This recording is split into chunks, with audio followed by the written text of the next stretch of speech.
Clinic पे patient कम आते हैं। क्लिनिक पे पेशेंट बढ़ाना चाहते हो तो ये वीडियो जरूर देखना।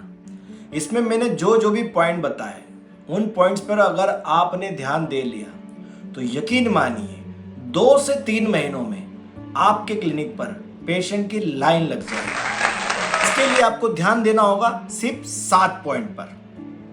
Number 1 eligibility, number 2 presentation, number 3 personality, number 4 counselling, number 5 आपका treatment protocol, number 6 dos and number 7 don'ts. अगर इन 7 पॉइंट पर आपने ध्यान दे लिया आपके क्लिनिक पे पेशेंट की लाइन लगने वाली है। Number 1 eligibility.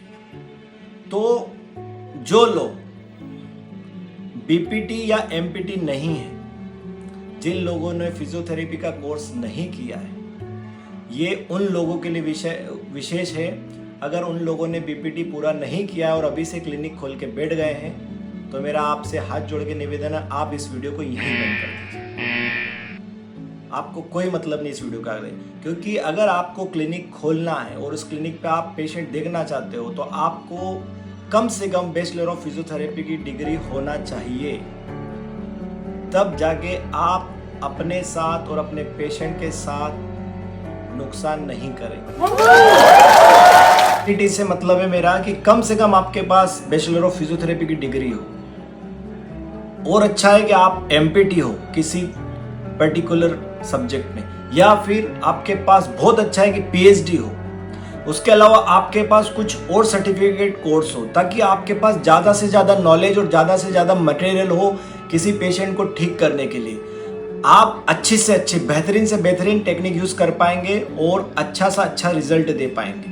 और अगर आपने एक पेशेंट, 10 में से एक पेशेंट को भी बेस्ट रिजल्ट दे दिया, वो एक पेशेंट 10 पेशेंट लेके आने वाला है।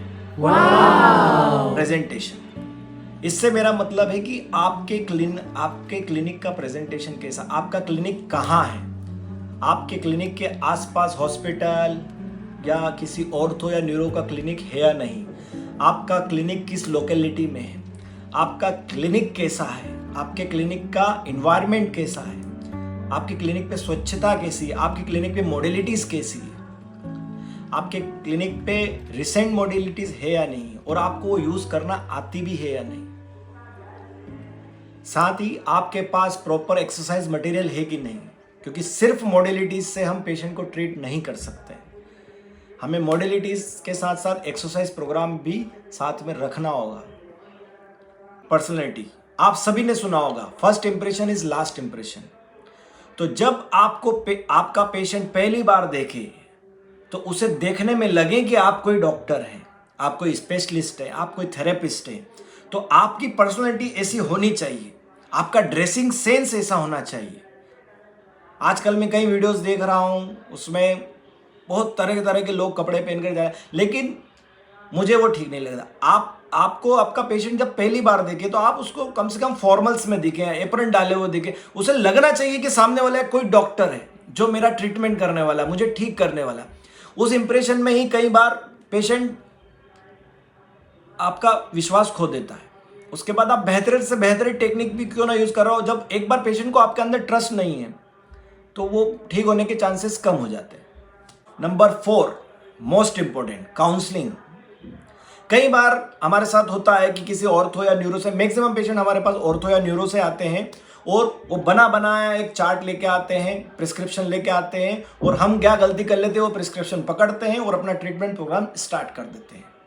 ऐसा कभी नहीं करना। जब भी आपके पास पेशेंट आए, चाहे फ्रेश पेशेंट आए, चाहे कहीं से रेफर्ड आए, आपको सबसे पहले पेशेंट का असेसमेंट करना है, पेशेंट के साथ बातें करनी है, पेशेंट का केस, पेशेंट भले कितना के देख सर वो लिखा हुआ है, क्या आप ये कर सकते हैं, ये मॉडलिटीज देना वो देना, आप उसका पेपर पकड़िए, टेबल पर रखिए, फिर उससे बात करिए, उसकी प्रॉब्लम के बारे में पूछिए, कब से हुई, कैसे हुई। असेसमेंट आप सबको आता है, एक बार असेस करके देखिए। अगर वो एक्सरे या एमआरआई कुछ लेके आया है, उसको समझने की कोशिश करें, उसमें कुछ आप कुछ और निकाल सकते हो वो करने की।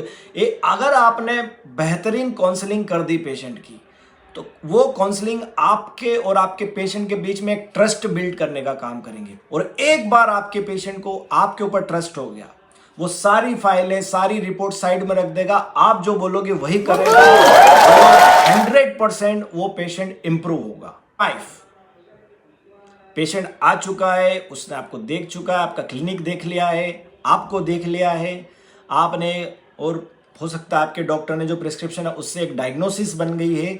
अब उस बारी आती है उसके ट्रीटमेंट की। तो आपका जो ट्रीटमेंट प्रोटोकॉल है, नंबर 5 इज ट्रीटमेंट प्रोटोकॉल। आपका जो ट्रीटमेंट प्रोटोकॉल है वो स्पेशलाइज्ड होना चाहिए और उस ट्रीटमेंट प्रोटोकॉल में वैरायटी होना चाहिए। स्पेशलाइजेशन से मेरा मतलब है कि आप कुछ ऐसा करें उस कंडीशन में जो आपके पहले किसी ने ना करी हो। अगर वो किसी दूसरे फिजियो के पास गया भी हो तो उस फिजियो ने वो टेक्निक नहीं यूज करी हो, वो आपको डिसाइड करना है। वो आप जब काउंसलिंग करेंगे आपको पता चल जाएगा। आपको एक यूनिकनेस लानी है आपके ट्रीटमेंट में, जिससे आपका पेशेंट प्रभावित होगा, वो कहेगा कि नहीं वो डॉक्टर एक अलग तरीके से ट्रीटमेंट करता है। दूसरा, वेराइटी। कई बार हमारे साथ क्या होता है, हमारे पास 3 से 4 पेशेंट एक ही टाइम पे एक साथ low back pain, upper back pain के आ जाते हैं, सेम कंडीशन वाले पेशेंट, और हम क्या गलती कर लेते हैं, उन सभी पेशेंट को सेम ट्रीटमेंट प्रोटोकॉल से ट्रीट करते हैं। हमें ऐसा कभी नहीं करना चाहिए। अगर हमारे पास सेम कंडीशन के 2 या 3 पेशेंट एक टाइम पर आ रहे हैं तो हमें उन तीनों के ट्रीटमेंट में वेरिएशन लाना है, ताकि पेशेंट को ऐसा ना लगे कि हाँ उसका भी तो सेम हो रहा है, उसका भी तो सेम हो रहा है। ऐसा नहीं होना चाहिए। पेशेंट को लगना चाहिए कि मेरे साथ मेरा अलग ट्रीटमेंट हो रहा है, मेरे साथ स्पेशल ट्रीटमेंट हो रहा है। आपको क्या करना चाहिए एक क्लिनिक रन करते हुए जिससे आपका क्लिनिक और ग्रोथ करे और प्रोग्रेस करे, आप ग्रोथ करें, आपके पेशेंट बढ़े, लोग आपको पेशेंट रेफर करें। ऐसा कैसे, कब होगा? जब आप R&D करेंगे, आप रिसर्च करेंगे, आप सेम कंडीशन के पेशेंट आपके पास आ रहे हैं तो आप उसमें क्या क्या वेरिएशन करें, आप उसमें क्या क्या ट्रीटमेंट कर सकते हैं, आप इस पर ध्यान दीजिए। साथ ही आप हर पेशेंट पर डिफरेंट टेक्निक्स यूज करिए। जैसे कि आजकल हिजामा चल रहा है, कायरोक चल रहा है, ड्राई नीडलिंग चल रही है, मसाज चल रही है, और भी बहुत सारी वेराइटीज है। आप उन सबको अपने पेशेंट पे ट्राई करके उन रिजल्ट देखिए, और अगर आपको रिजल्ट मिलते तो R&D करते रहिए। साथ ही हर दिन नई रिसर्च मिल रही है, नई रिसर्च को पढ़िए, नए प्रोटोकॉल्स को समझिए, सर्टिफिकेशन कोर्स करिए। और एक और सबसे इंपॉर्टेंट चीज जो मैं हमेशा करता हूं, अगर आपके पास कोई पेशेंट लॉन्ग रन का है, अगर आपके पास कोई पेशेंट 1 महीने से ज्यादा आ रहा है, like lower back pain, OA, paralysis, ऐसा कोई पेशेंट अगर 1 महीने, तो उस पेशेंट को अपने फिजियो फ्रेंड के साथ डिस्कस करिए। हम कई बार अपने आप को सबसे बड़ा डॉक्टर मान लेते हैं, ऐसा नहीं करना। अगर हम कोई प्रोटोकॉल लेके चल रहे हैं, उसमें हमको जो रिजल्ट चाहिए वो अगर नहीं मिल रहा है, तो आपके जो कलीग्स हैं, आपके जो फिजियो फ्रेंड्स हैं, आपके चाहे सीनियर हो चाहे जूनियर हो, उनसे उस केस को डिस्कस करिए। और यकीनन मेरे साथ हर बार होता है, मैं जब भी डिस्कस करता हूँ मेरे को एक कुछ नया मिलता है, नई टेक्निक मिलती है। हो सकता है मैं कहीं कुछ मैंने कहीं कुछ छोड़ दिया हो, और उसके बाद मुझे 100% इंप्रूवमेंट मिलता है। तो ये जरूर कीजिए। नंबर 7, डोंट्स, हमें क्या नहीं करना है। उसमें पॉइंट पहला है ओवर कॉन्फिडेंस। कभी भी अपने आप को बड़ा डॉक्टर नहीं समझना, चाहे हमने कितने थाउजेंड्स ऑफ पेशेंट क्यों ना देख लियो, लेकिन हमें हमेशा 0 से शुरुआत करना है। जैसे हमारे पास पेशेंट आता है, हमें ये नहीं सोचना अरे ये तो कंडीशन में ऐसे नहीं। हर बार प्रॉपर असेसमेंट करके, प्रॉपर टेक्निक यूज करके हर बार बेहतर रिजल्ट देने की कोशिश करिए। उस सेकेंड थिंग, सेम प्रोटोकॉल, एक ही प्रोटोकॉल जो हम चलाते आ रहे हैं, सालों से चलाते आ रहे हैं, उसमें थोड़ा वेरिएशन करने की कोशिश। सेम प्रोटोकॉल, मैं तो बोलता हूँ एक पेशेंट में 1 हफ्ते से ज्यादा सेम प्रोटोकॉल नहीं चलाना चाहिए। मैं तो चेंज कर देता हूँ, 1 हफ्ते के बाद प्रोटोकॉल चेंज करता हूँ। कंडीशन वाइज प्रोटोकॉल आप चेंज करिए। एंड नंबर 3, एडवर्टाइजमेंट पर डिपेंड मत रहिए। आपने चाहे हजारों रुपए खर्च कर दिए हो न्यूज़पेपर में, एडवर्टाइजमेंट में, मोबाइल ऐप्स में, यूट्यूब, इंस्टा, कुछ भी, लेकिन जो माउथ टू माउथ पब्लिसिटी होती है, जब आपका पेशेंट ठीक होने के बाद जब अपने 10 रिलेटिव्स को बोलता है कि मेरी कंडीशन राहुल सर ने ही ठीक, मेरा बैक पेन राहुल सर ने ही ठीक करा, तब आपके जो पेशेंट आएंगे, जेन्युइन पेशेंट आएंगे, वो पेशेंट आपके क्लिनिक को फुल कर देंगे। आपके क्लिनिक पे पेशेंट को बैठने की जगह तक नहीं रहेगी।